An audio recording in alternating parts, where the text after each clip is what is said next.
Made in China. It's no longer what it used to be. In the past, people used to say, oh, you bought that. It's made in China. You do realize that, right? But that is no longer the case. It's no longer the negative stigmatization that it used to be. Hello, my friends. Welcome to the channel. I'm Sam Evans. You're watching the Electric Viking. YouTube's new algorithm means that you're often not getting all of our videos in your feed. There's 7,500. I'm pretty sure you're probably not seeing a lot of them. In the description, there is a link to our newsletter. Click on that and you can get an update every day of all the latest news in the electric car industry. The Chinese car industry has come a long, long way since the first vehicles from Chinese brands started arriving in international countries back in around 2005. And the stigma that came from these, to be honest, pretty poor cars has changed. It's gone. It's eroded. And that's according to the boss of the newest automotive brand on the Australian car market. But not just him. It's also according to the boss, and to be honest, the boss of our opinions. The truth is that we no longer think to ourselves, that car was made in China. It's bad quality. Now, the early Chinese brand models sold in Australia and many other countries around the world, well, the truth is they really weren't very good. And even as recent as a few years ago, many Chinese internal combustion cars sold overseas really weren't that good either. But that's changing really, really quickly. The fit and finish, the performance, the safety technology, the software has come so far within the last 5 years. Now, some of these Chinese cars were really cheap and people thought, well, I'm going to get a great bargain here. But the truth is they were getting what they paid for. The fit and finish wasn't great. The safety wasn't good. The engines weren't calibrated properly with the transmissions. And I think a lot of buyers of early Chinese cars came away thinking that might have been a mistake. Now, while some brands like ZX Auto and JMC just disappeared completely, others like Great Wall Motors actually survived.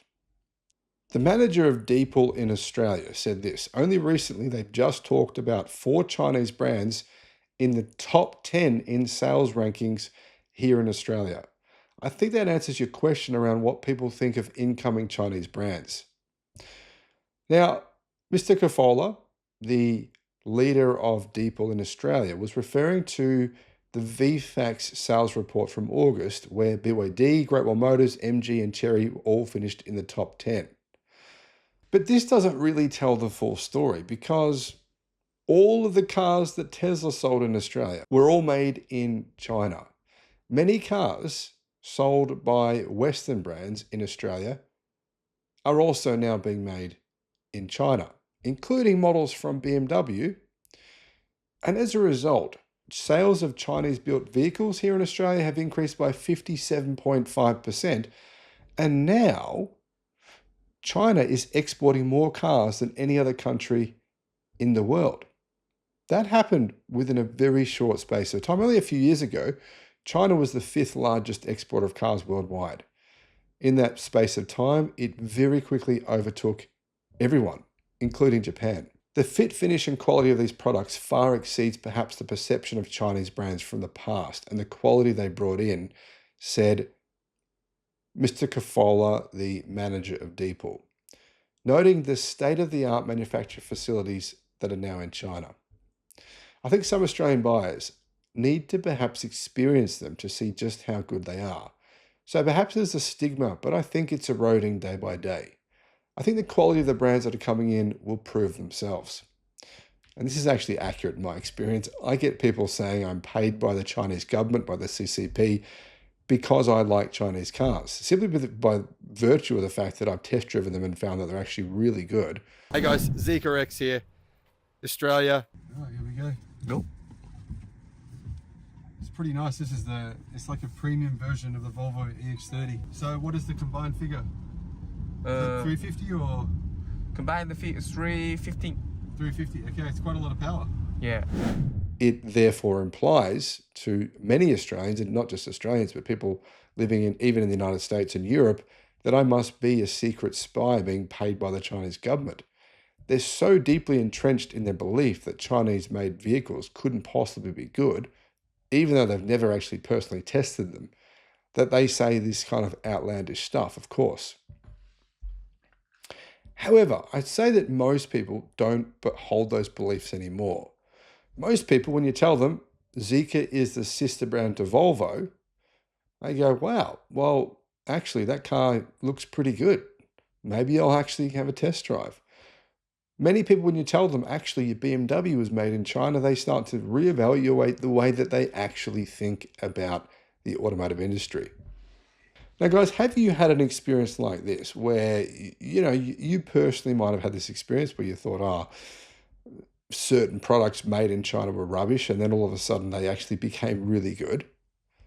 I feel like I did used to think this. I remember I used to work at a hardware store when I was at university. People would come in and I'd say, no, I worked in the tool shop, by the way.